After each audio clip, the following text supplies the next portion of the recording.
Namah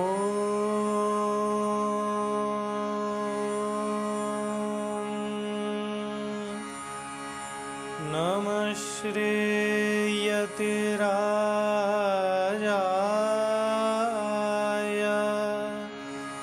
Vivekananda Suraye Satchit Sukha Swarupaya Swamine Tapaharine Swamine Tapaharine.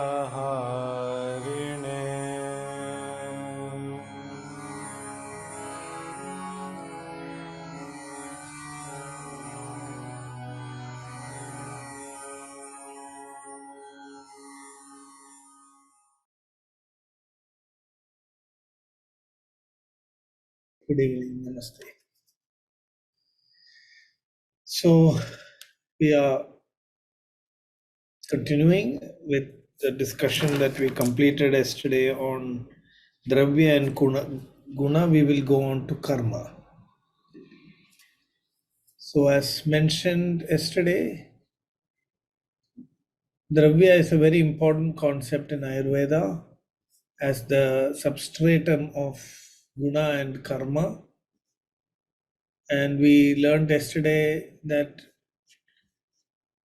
in modern science, also this concept is used, but they are restricting to Murta Dravyas. So the Samavaya Sambandha is also part of the scientific thinking.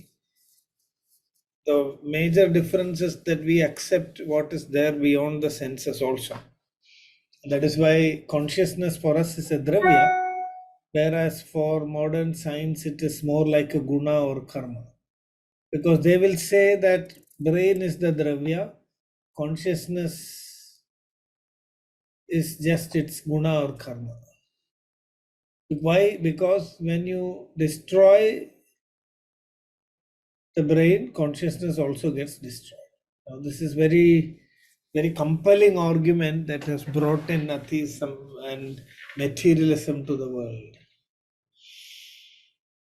So we cannot now, if you challenge a scientist, he will say, come on, if I just bang on your brain and damage it, your consciousness will be lost. So, adhara adheya sambandha. When the Dravya is damaged, the Guna and Karma also goes. That is why they are considering consciousness not as a Dravya.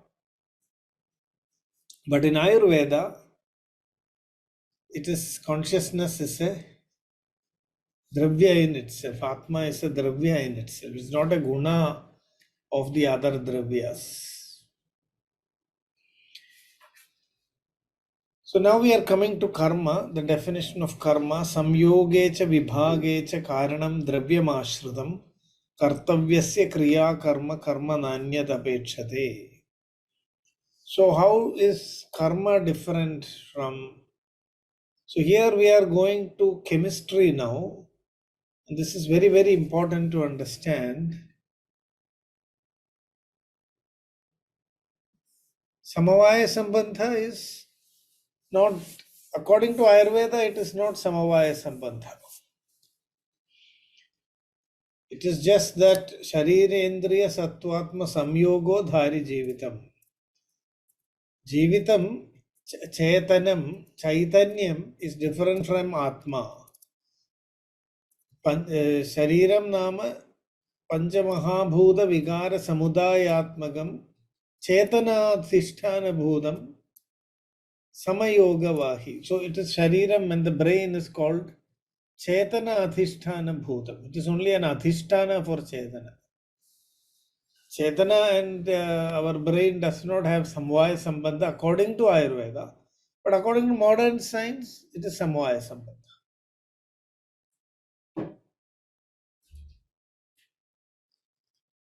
So according to modern science, it is Samvaya Sambandha. But according to Ayurveda, it's Adhisthana. The brain is only the adhisthana for consciousness. So, because of that, if the brain is needed or the sharira is needed for consciousness to express itself, but it doesn't mean that consciousness cannot exist without the sharira. So this is a very, very important difference between the two systems of thinking. Excuse me, sir, will you please repeat this? Yes. The sharinam is the adhishtanam. It is required for just the expression of consciousness. But consciousness can exist even without the shariram. Consciousness is primary, it exists without the shariram. But for it to manifest in this way, so we distinguish Atman and Chetana is the expression of consciousness in life. Consciousness as itself is pure awareness, and it doesn't express in the way we are expressing, the way we are conscious. So there are no terms, Atman is pure consciousness. What we are expressing is the embodied consciousness. So Shariram helps the consciousness to embody itself and use it as an instrument, as an adhishtanam.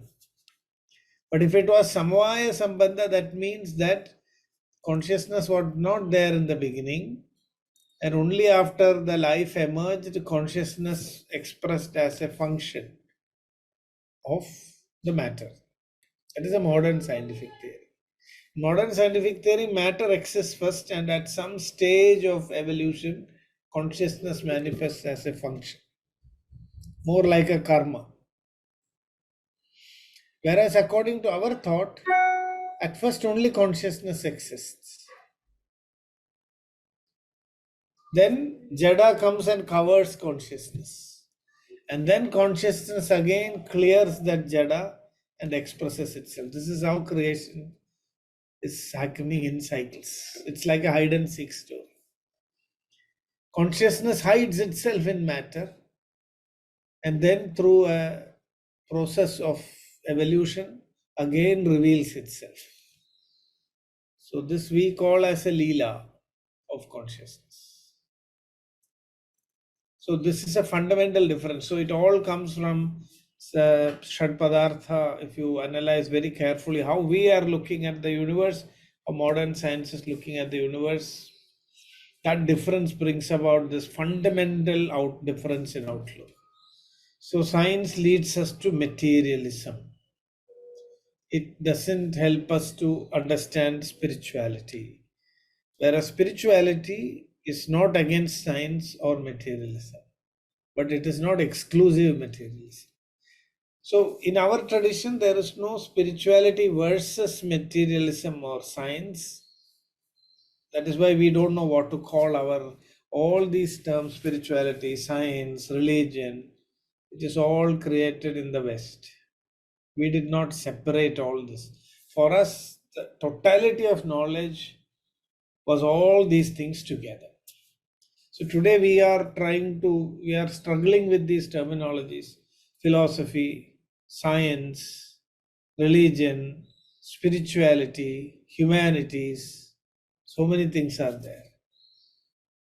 If you look at Ayurveda, it has got everything. It is spiritual, it is religious.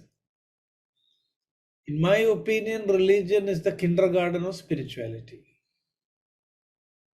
See, first when you take children to school, they have to be put in kindergarten. They should have some fun, some rituals, some gifts, So religion is like the kindergarten of spirituality, where you are told you worship, or then you will get some putrakamo yajeda, swargagamo yajeda. So if you want, you will be promised swarga. So just like children, we tell them, if you behave well, I will give you a chocolate. So that is the work of religion. When humanity is in a baby state, then religion is needed. But as you become mature, as we become mature, it all changes. You go more towards spirituality. So it's a gradual evolution. So I hope the point is clear now. We are coming to karma. Samyoge cha vibhage cha karanam dravyam ashridam kartavyasya kriya karma karma nanyata pekshade. So this is a very, very profound, definition of karma. That karma is the karana for samyoga and vibhaga. So actually everything in the universe is going through a process of samyoga and vibhaga simultaneously. उत्तरदेश संयोग कारगे विभाग करणे तथा विभागे च विभाजन विभाग मात्र कारणे संयोग कारणे व्यावृत्ति सिद्धा. So dravyas are continuously interacting with each other, especially at the karana level. One part is separating from another and combining with another. Separating from another, combining with another. Separating, combining, separating, combining, separating, combining. If you look at chemical reaction, this is what chemistry is all about. Making and breaking bonds. Chemistry is a series of reactions of samyoga and vibhaga. So you can say we have looked at karma almost like how chemistry looks at it. So two or three substances can come together and combine. That is called samyoga. They can separate into two or three substances. Then it is called as vibhaga. So in our body also, our whole metabolism is a series of samyogas and viyogas. Continuous samyogas and viyogas. So that is what we call as karma. Kartavyasya kriya karma karma nanyata pekshate. So karma is everything in the dravya is undergoing the samyoga viyoga. That is why everything is undergoing change, and that is what the word dravya also means. That which is in a flux. Even mountains eventually disintegrate. There is a viyoga. Mountains are formed by samyoga and mountains are destroyed by viyoga. Everything in the universe goes through this process of samyoga and viyoga. And that is what we call as karma. So karma, for us, any function is actually also an equation of samyoga and viyoga.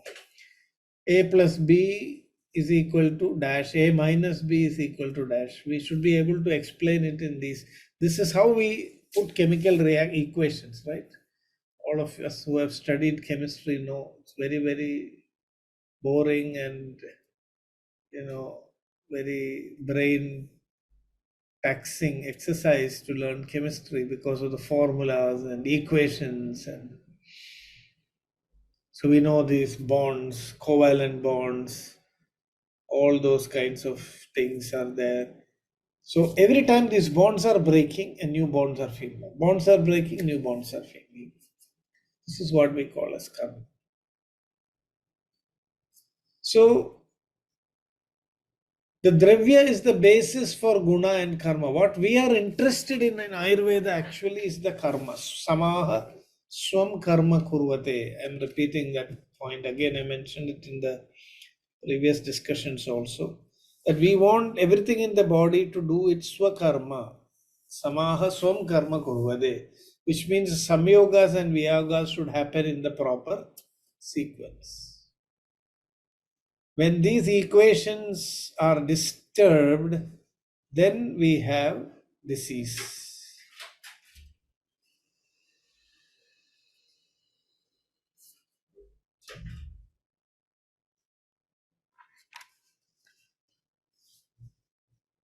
So the whole Ayurvedic Dravya Guna, we will be explaining on this basis later. When we say karma, dosha karma, dhatu karma, roga karma, all these we have to understand in terms of samyoga and viyoga. And in Ayurveda, we will explain it is in terms of virya. Viryam is ya yena kriyate kriya, na viryam kurude kinjit sarva virya krita hisa. So that we will learn later when we come to the concept of Rasaguna Virya Vipaka. But this is a much more broader concept. So they also understood and experienced the universe as a very complex, series of reactions and transformations. So dravyas disintegrating and reforming, disintegrating and reforming, disintegrating and reforming. As they disintegrate and new dravyas are formed, the guna configurations will change. As the guna configuration changes, the karma also will change. So we have to basically re-engineer the body to treat a disease. We have to re-engineer the body to create good health. Is that point clear? Because what we are doing when we give a medicine is that we are creating a series of samyogas and viyogas in the body, which today science is explaining purely in terms of molecules. It's called as molecular biology. Molecular biology is what happens at the level of molecules. What samyogas and viyogas are happening at the level of molecules. That's how they are explaining it. But we are not explaining at the level of molecular biology. We are explaining at the levels of Panchamahabhutas and Paramanus. That's the difference. But it is still samyogas and viyogas. Any questions about karma? Or we will summarize and link Dravya, Guna and Karma together and try to understand a little bit about its practical applications.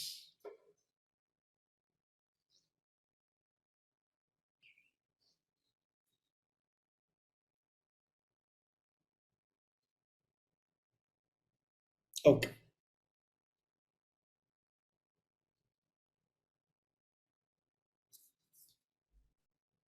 Yes, sir. Just I had one question. Yes. Is when you say regarding karma, it is voluntary one or involuntary karma you made. This sanyoga viyoga like this, which is happening in our body, it is mostly involuntary karma, Yes. but it is not prayatna. Prayatna it is not that. So could you Yeah. please explain that? Yes, karma can happen due to prayatna and without prayatna also. Prayatnadi cheshtidam karma uchyate, we discussed that earlier. But whether it is due to prayatna or not due to prayatna, the goal is that samyoga and viyoga is happening. See, disease is happening not due to, there also our unconscious prayatna is there. It is very difficult to distinguish all the karma that are happening with or without. It's always a combination. Like half of the things are happening due to my prayatna, half not by prayatna. Like for example, I am sitting relaxed. That is a karma. Not doing a karma is also a karma actually. And then what happens? What I have done voluntarily is one karma. Involuntary, what happens in my body? There is so much of samyoga of medas. And then after some days, you can see my stomach is becoming obese. I'm getting a pot belly. I'm putting on weight. So that part is involuntary. But what was voluntary? My not doing exercise was voluntary. Now I'm changing it. I'm going to do more exercise every day. And I'm controlling my diet, running. Then what is happening in your body? That second part is not in your control. Only the first part is in your control. Doing exercise is in your control. But the second part, that now there is a lot of viyoga in the body. All the fat deposits are undergoing viyoga. They are breaking down. And then after some months and days, you can see that, oh, my weight is coming down, my pot belly is reducing. So that part is involuntary. Is that clear? Both are happening together. So disease happens due to a combination of wrong voluntary karmas, resulting in wrong involuntary karmas from the body. And when I'm doing my treatment, but Ayurveda is talking here about what is their part, what is voluntary only we can do. The Chodana is for what is voluntary. Make you do the things that is in your control. The rest will happen automatically. That is why the commentator also says, Atha karma shabdena vamanadinam तथा आदृष्टस्य तथा क्रियाश्च आभिधीयमानत्वात् कस्य कर्मण इदं लक्षणम् इत्यतः आह कर्तव्यस्य क्रिया कर्मेति एतेन क्रियारूपस्य कर्मण इदं लक्षणं नादृष्टादेरिति. The adrishta karmas which are happening inside your body you cannot control. So in Ayurveda, when we say karma, we are talking about the voluntary karmas with which we can bring about a change in the involuntary karmas. Is that clear?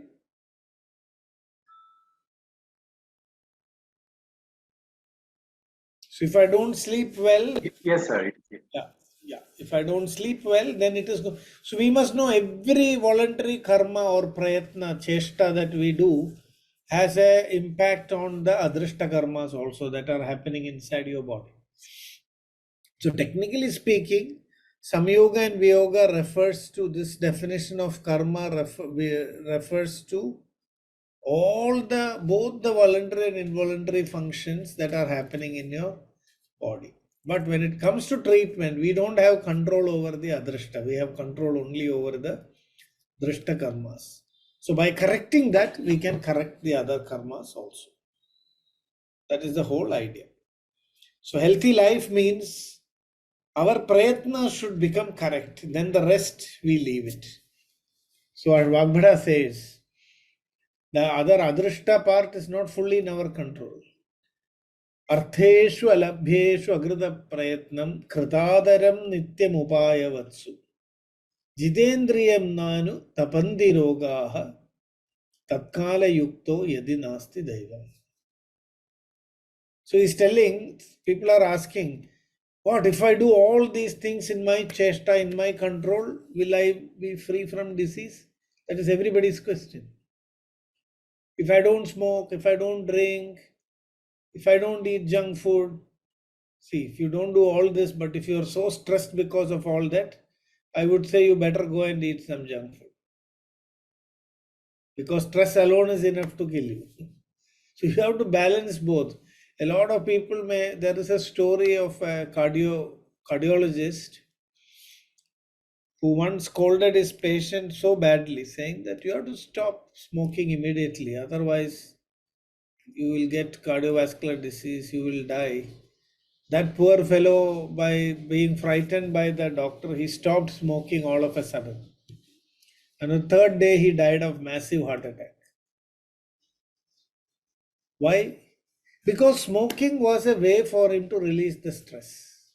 When he was asked to suddenly stop smoking, he had no way to release that stress. So the death was immediate. This is written in a book by Andrew Weil, a founder of the integrative medicine movement. That book is called Spontaneous Healing.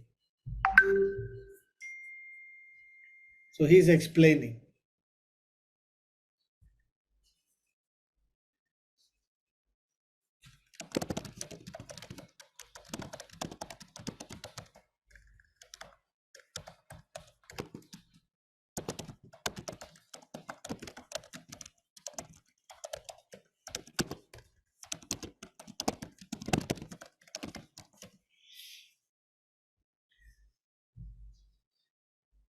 So, Artheshu alabhyeshu agrita prayatnam. Don't try to reach goals that are not attainable. Krita adaram nityam upayavatsu. Always be ready to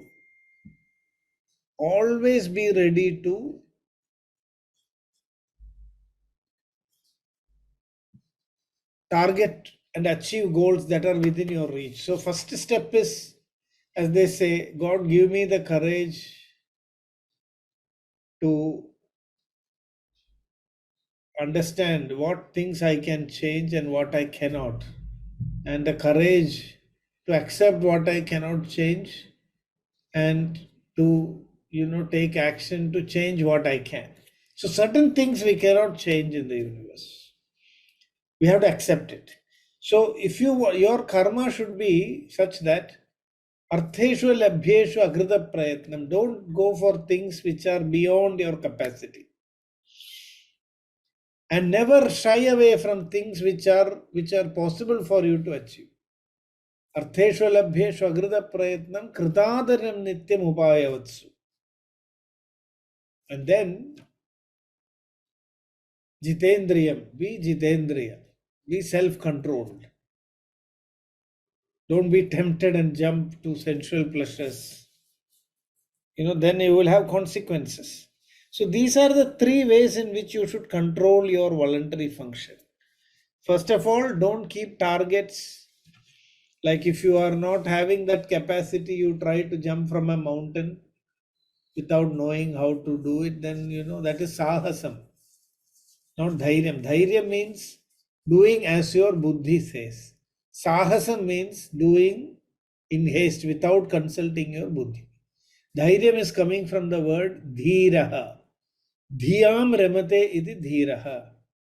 Dhi means buddhi. So one who consults his buddhi before acting is a dhira or courageous person. So what is it that you must have courage to? Not to perform the things. You must have the courage to consult your buddhi before starting an action. That is the courage. Courage is not simply in going and putting your hand into the mouth of a lion and then it will bite you. That is not courage. That is stupidity. Courage means, please look at your buddhi before you act. Sahasa means sahasa vidadhadi iti sahasa. So in Kirata-Arjuniyam, there is this. Kirata-Arjuniyam is a very nice Sanskrit poem. In that way they are giving this advice. Sahasa vidadhidana kriyam aviveka paramapadam padam. Sahasa vidadhidana kriyam. Never act in haste. Avivekaha, not having discrimination, not consulting your intelligence. Paramapadam padam. It is the root cause of the biggest calamities in our life. That's why Bhagavad Gita also is telling, no? Esha te bhihita sankhye buddhir yoge tvimam shrunu. Buddhya yukto yaya partha karma bandham prahasyasi. Learn about this buddhi which I am advising in the Sankhya Yoga. Esha te abhihita sankhye buddhir yoge tvimam shrunu. Buddhya yukto yaya partha karma bandham prahasyasi. So that is what is also told in Kirata-Arjuniyam. Sahasa vidadhita na kriyam aviveka paramapadam padam. So artheshu labhyeshu agrita prayatnam kritadaram nityam upayavatsu. So if you are consulting your buddhi always, it will tell you what you should do, what you should not do. Follow the dictates of your buddhi. Buddhya yukto yaya partha karma bandham prahasyasi. If you consult your buddhi and do the action, then there is you are not going to have karma bandha. All karma bandha comes from sahasas. Acting without thinking, acting without, contemplation. And then you have to face the consequences. So that facing the consequences is what we are calling as karma, because every action has a consequence. So if you have to do this, what is necessary? Jitendriyam nanu tapandi roga. The only condition in which you can act like this without doing sahasa, being a dhira. So dhiras tatra na mukhyati. Dhiraha na mukhyati. The dhira is never confused. Because the dhira has the courage to consult his intelligence. So jitendriyam nanu tapanti roga. Such a person is never afflicted by disease, but tatkala yuktam yadi nasti daivam. That is a disclaimer. Even if you follow all this, If you have Daivam, the effect of your previous actions are ready to bear fruit at that moment, then in spite of doing all this, you will still suffer a bit. That you must accept as your prarabdha. It doesn't mean that the universe is working randomly. It only means that you have some stock of Daivam. So that should not deter us from still diligently pursuing the path of Buddhi. So this is, here you can see the alignment between Kavya, between Bhagavad Gita and Ayurveda also. It's all aligned, the same idea explained in different ways in Kirada Arjuniyam, in Bhagavad Gita and in Ayurveda also. So bringing karma is bringing Buddhi Pashyati. Ayurveda is based on Yukti. What is Yukti? मात्रा कालाश्रया युक्ति सिद्धिर युक्तौ प्रतिष्ठिता तिष्ठत्युपरि युक्तिज्ञो द्रव्य ज्ञानवतां सदा. So yukti is buddhi pashyati ya bhavan bahu karana yogajan. So it is an intelligence that sees the reality of the things and then takes an appropriate action. That is the only way for salvation.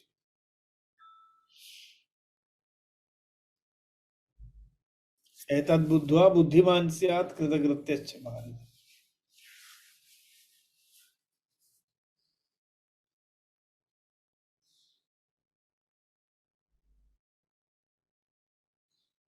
So that is the concept of karma. Samyogecha vibhagecha karanam dravyam ashritam kartavyasya kriya karma karma nanyat apekshate. So now how does Ayurveda apply this in clinical practice?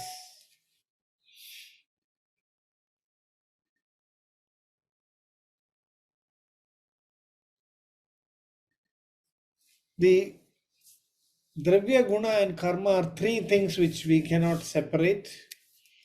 And continuously we are looking at what karma has happened in the body. How do we change the course of that karma? Then I understand what kind of gunas I need to apply in the body to bring about that change in karma. And then I find out which dravyas have those gunas. And by administering that gunas, I bring about the change in the karma, and then everything becomes sama again. This is the method of Ayurveda. Gunaya ukta dravyeshu sharireshu api te tatha sthana vruddhi chayas tasmad dehinam dravya hetukaha. Does anybody know where this verse is from?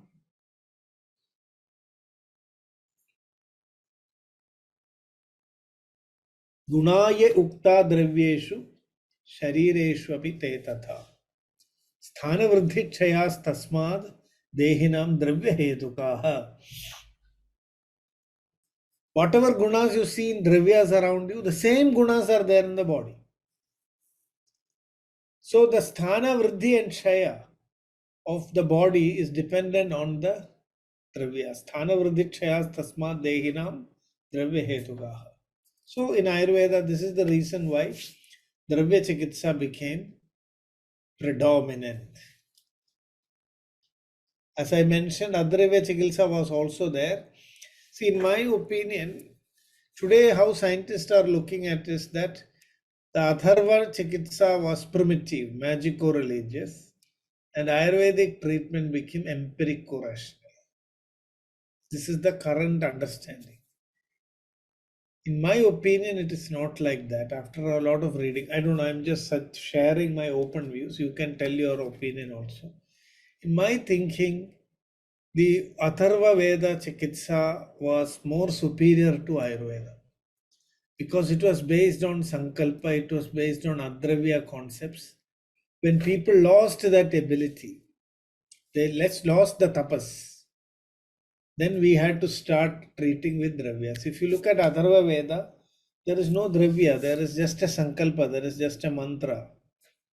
Atharva Vihita Shanti, Pratikula Graharchanam. So where do we mention such treatments?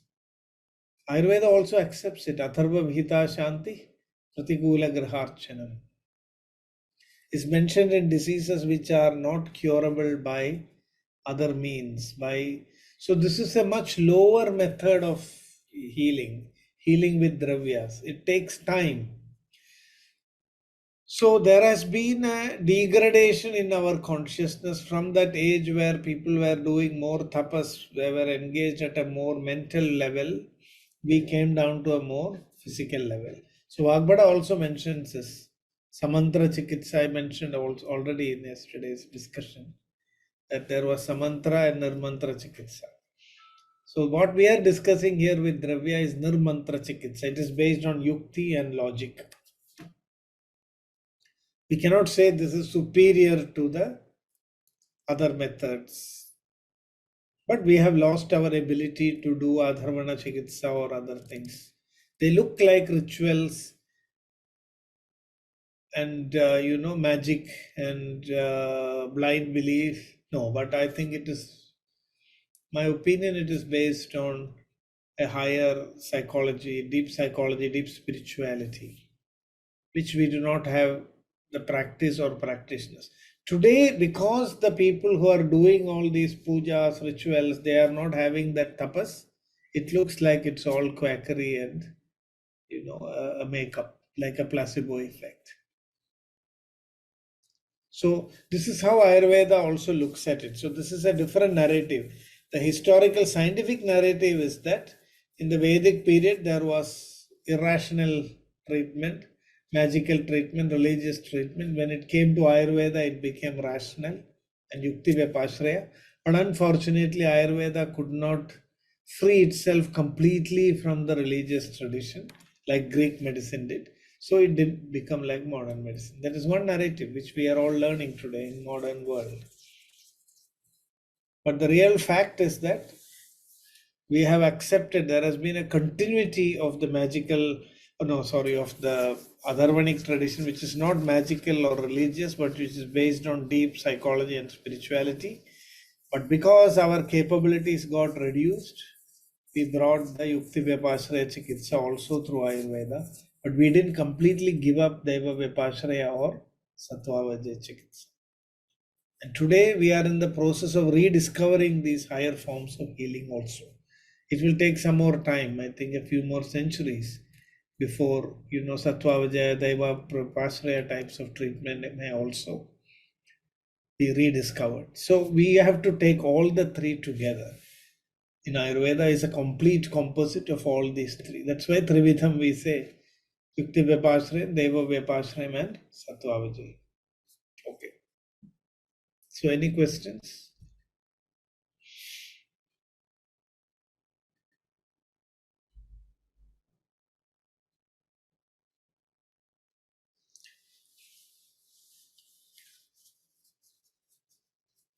So Ityuktam Karanam. So the ultimate concepts and categories. Yes. In the Atharvani tradition, people had more control. Their sankalpas were strong. They were doing tapas. More tapas. The more you are doing tapas, the less you will need these external medications. Less and less tapas we have, the more we will become slaves to technology, the more we need external support, more we need surgery. That is why the four forms of treatment, Atharvanir, Angirasir, Devi, Manushya, Jauda. So it is a slow degradation from Atharvani Chikitsa to Angirasi to Daivi and to Manushyaja. So we have come down to Manushyaja. The whole Vedic tradition was Manurbhava Janaya Daivyam Janam. The whole process was to transform into the divine. From inert matter to plant life, from plant life to animal life, from animal life to human life, and from human life to divine consciousness. This is the whole course of creation, evolution. So that transition, now what is happening is we are going back from animal life from human life back to animal life to plant life. Some people are living like dead matter, but some others, instead of, one of the biggest dangers of humanity is that Daivi Sampat Vimokshaya Vibandhaya Asuri Mata. Asuri Sampat. When we become animals, we are worse than animals. We turn into asuras. So that is the current culture. It is an Asuric Sampat. Asuri Sampat is rampant everywhere. There is no Daivi Sampat from our perspective.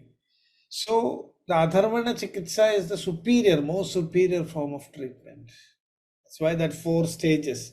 When we came to Ayurveda from Atharvani Chikitsa, it became Manushyaja, Manusha Chikitsa.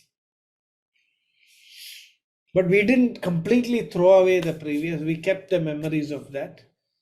And some people still practiced it. Even today, we can see the effects of these higher forms of healing.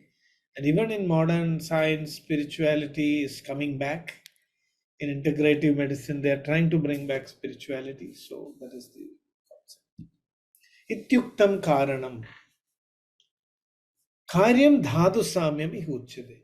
So we are going to make use of all these tools. Samanyam cha vishesham cha gunan dravyani karma cha. Samavayam cha yajñatva tantroktam. Hemali, which Trividha did you ask? You mean Deva Vyapashraya, Yukti Vyapashraya and Sattva Vijaya? Was that what you are asking? Yes. So Yukti Vyapashraya is rational treatment, where you are using the law of dravyas to bring back Dhatu Samya. So in this you must identify the problem logically, understand Guna Vaishamya as the basis of, the karma damage problems. So karma is disturbed due to guna imbalance. You have to use the right dravyas using the yukti or buddhi, and then you can bring back the treatment. Deva Vyapashraya is mostly based on nullifying, actions of past karmas, because the yukti Vyapashraya will not work when there is dravya. Daivam. So I was telling earlier, Artheshu Labheshu Agrida Prayatnam Kridadharam Nityam Upayavatsu Jitendriyam Nanu Tapandi Rogaha Tatkala Yuktam Yadinasti Daivam. So if Daivam is there, then Yukti Vyapasara Chikitsa will not work. So we do the Deva Vyapashraya in that context. When Yukti Vyapashraya doesn't work and we are sure that the disease is due to Daivam. Some of the later Ayurvedic texts very clearly mention this also. Purva Janma Kritam Papam Vyadhi Rupena Jayate. It's mentioned in some later texts. But Ayurveda doesn't call that as, earlier texts don't call it as Papam or anything. It just tells it's a consequence of your actions. You cannot say, it's a bit accusing to tell Papam. That word is not always used. So it's just telling that, when you put your hand in fire and you burn yourself, yes, it is in one way papam because you're going to suffer. So that's all. It's an effect, a consequence of your action. If it is an unfavorable consequence, we say that you have done papam. If it is a favorable consequence, then you say you have done a punyam. Now, what is swargam actually? The word swargam means swam prati gacchati iti swargam. Swargam means to move closer to yourself. Anything which brings you closer to your own self is an experience of swargam. Naragam is anything which takes you away from your own self. There will be suffering when you are away from your own self. There will be happiness when you are closer to yourself. So what is happening through our actions in our life? We are either moving away from ourselves or we are coming closer to ourselves. If our actions are till we reach ourselves, there is Swarga and Naraga. We are alternating. Sometimes we are coming close, sometimes we are going away. Sometimes coming close, sometimes going away. So we are shifting between Swarga and Naraga. When you say we are shifting between Sarga and Naraga, it only means that you are moving towards or away from yourself. Moksha is beyond Swarga and Naraga. When you are fully established in yourself, there is no more moving away. or towards. You are always there. Yadgatvana nivartande tadhama paramam mama. Have you heard this? Yadgatvana nivartande. Anybody? Where is it from?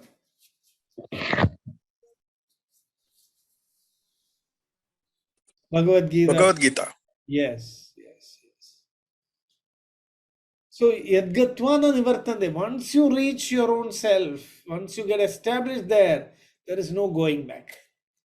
That is why we say Swarga and Naraga are temporary. It is not a stable place.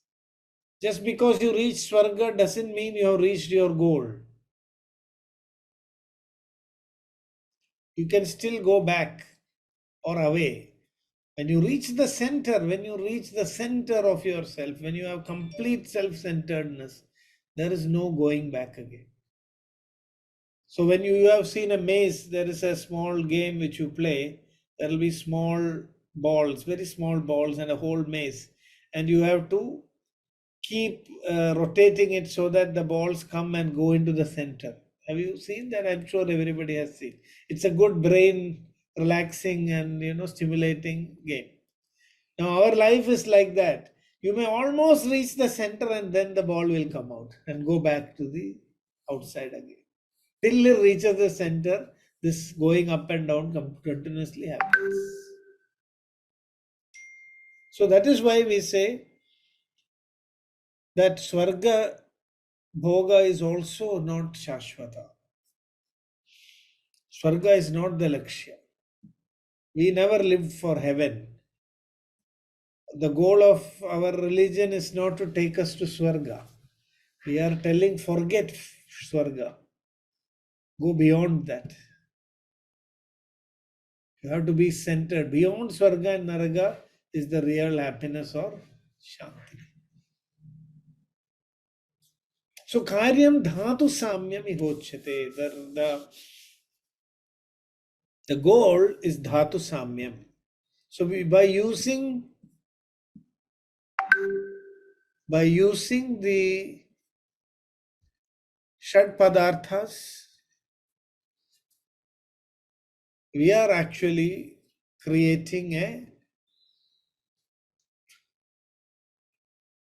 conditions to bring back Dhatu Samyam. So whatever the purpose of knowing Shad Padartha is to, so if you cannot achieve Dhatu Samya, if you don't know how to do that, it means we have not understood the Shad Padarthas properly. The goal, Karyam Dhatu Samyam ihochyate. Dhatu Samya Kriya Chokta Tantrasyasya Prayojan. Yabhir Kriyabhir Jayande Sharire Dhatavasama Sa Chikitsa Vikarana. So what is Chikitsa? Yabhi Kriyabhir Jayande Sharire Dhatavasama. So the whole purpose of Ayurveda is to help you achieve Dhatu Samyam. When Dhatu Samyam is there, all the body components will do their proper karma. And when you have health of the body, then your mind awakens. When your mind awakens, you will be able to Ahara Shuddhav Sattva Shuddhi, Sattva Shuddhav Dhruva Asmriti, Smriti Labhe Sarva Grandhinam Vipramokshaha. So when the body is functioning properly, then the mind also functions properly. And when the mind also functions properly, you get closer and closer to your own self. Atma Samsthiti. This is called as Atma Ramatvam. Yastu Atma Ratireva Syad. Atma Triptascha Manava. Atmanyeva cha Santushtaha. Tasya Karyam na Vidyate. So that is the purpose. Ayurveda is also leading us to the same thing, taking us back to our own self. We will learn now about Paramatma and all those things now. So the goal of Ayurveda is by establishing. See, when your Dhatu Samya is not there, you have Roga, you have pain. Pain is an indicator that you have moved away from your own self. It is a signal. It's a signal telling you something is wrong. You have to trace back your steps. So when you have that pain or disease, it's only a warning, it is not a punishment. It the disease itself tells you, the more early you act, there is a chance. There are 6 opportunities of treatment, and what you can 6 kriya kalas as they call it. So if you catch the signal in the first kriya kala, we did discuss about dhatus earlier. Dhatus represent 7 stages of transformation of the food. It is the process through which your food is refined until it reaches the point where it cannot be refined any further. That utmost refined state of your food is called ojas. So in 7 stages of transformation, ojas is produced. And if the food is not transformed, so see, your body is looking like a structure. It is being continuously remade, reconstructed, because from the food that we eat. If the food is not transformed through these 7 stages, your body cannot be repaired. All the ingredients that are needed to repair your body cannot be obtained. So when you eat food at the first level, gross waste is separated from the food. At the second level, again more gross waste is sukshma valas. It is separated till the 7th stage is reached, and then further separation, nothing is to be thrown away. What remains is the essence of the essence. And that is what gives, that energy is what invigorates the mind. Sattamurjayati. When you really see, that is why when you say ahara shuddhau, it means dhatu shuddhi actually. What do you mean by pure food? There is nothing called pure food. The food that is completely transformed becomes pure. How does food become pure? If it is fully digested. Fire is that which purifies everything. Fire purifies, isn't it? So when you are putting the food inside, please, we have to remember that I am doing a havanam. That I am doing havanam. I am offering food to my Jataragni. And that Jataragni has to make it pure. Aham Vaishwanaro Bhutva Praninam Deham Ashrada Pranayapana Samayuktaha Pachamyannam Chaturvita.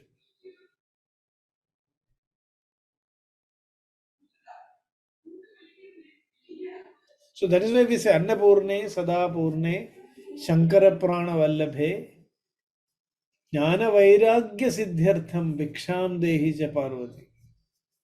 Jnana Vairagya Siddhyartham.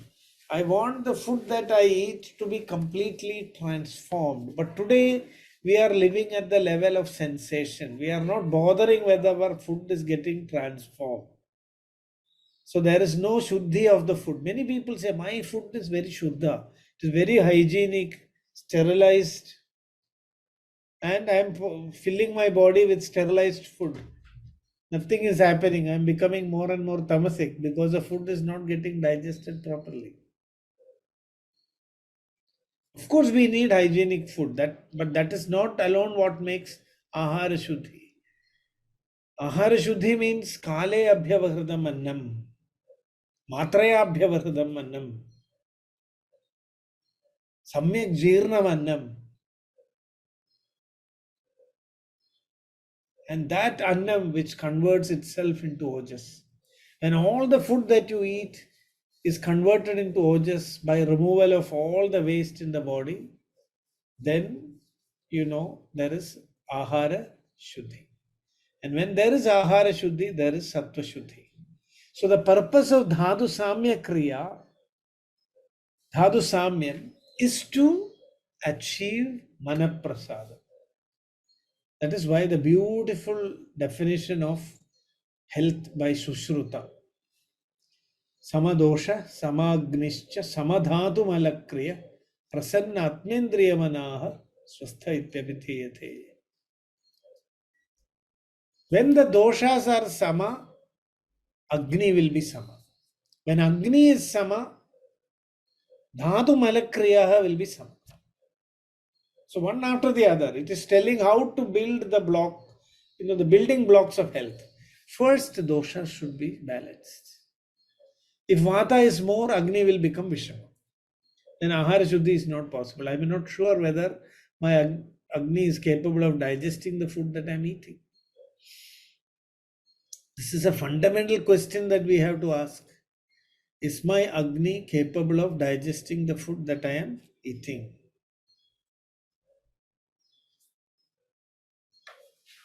If my Pitta is increased, Agni will become Tikshna and then I will overcook my food. That is also Ama, Vidagdha Ama. Undercooked is Ama, overcooked is Ama. So, Samadoshaha, Samagnihi. When Samagni is there, Dhatu Malakriya are also Sama. Then what happens? Prasanna Atmendriya Mana. Manas Atma becomes Prasanna. Then when you listen to the teachings, when you do discrimination, the knowledge of Atman is possible.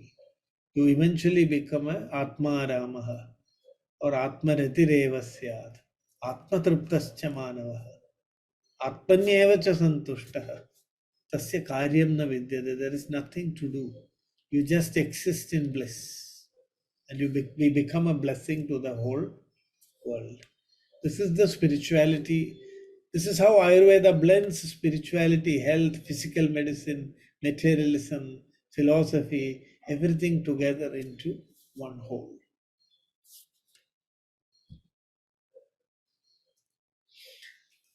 Agni, in Ayurveda, we have Jatharagni, Bhutagni, and Dhatwagni.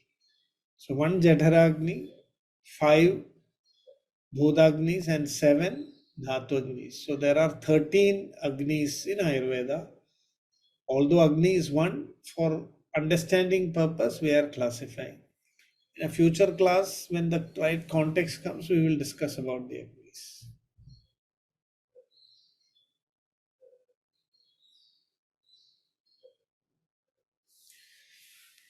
Yes, see, Caraka-Saṁhitā is, when it comes to the right context, all these things will be defined. What is Dhatu, Ama, etc. I'm not sure about books. English books you can read, but sometimes the translations may be misleading. I never read the translations. I like to read the original text. But if you ask what book you must read, I will suggest a few books, in our group. Let me just think about which ones would be good for a general understanding. But you can keep in mind that these definitions may not be, because Ama, Agni, these are terms that cannot be translated. We can only contemplate, think, and understand. Every time you read about it again, your understanding will deepen. So if you try to create one sentence, 2 sentence definitions, then you will get stuck with those definitions. The shlokas which I am reciting, I am not planning anything. When the context comes and I am remembering some sloka which is connected to this, I am just chanting it out. So maybe we have to look at the transcript, and because I am not preparing actually for this lecture, I think it will be good to, because the recordings are there, maybe if it is compiled, then I could try to give the reference where it is. If somebody can compile, I may not, I'm sorry, have the time again to listen to all the recordings and compile all these verses. So they are just coming spontaneously out of memory. I am purposefully not making any notes. Because the classical method is to just contemplate on the verse and at that moment try to bring the focus and understanding. That makes it a little bit more spontaneous and more creative. If I prepare the lecture and read it out or present as a slide, it will be more like passing information, not like, contemplating. So that's why I'm not doing it. Okay. Yes, if you, Sumitra, is a big exercise. If you have time, then well and good. I will definitely point out the references from where those slokas come from. Okay, then. Namaste. We'll meet again tomorrow. Thank you, sir. Namaste. Thank you so much, sir. Thank you.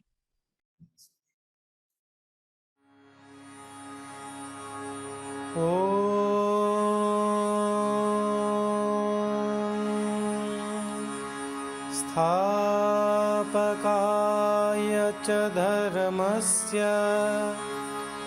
सर्वधर्मस्वरूपिणे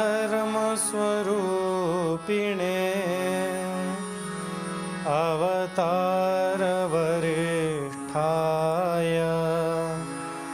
रामकृष्णाय ते नमः। रामकृष्णाय ते नमः।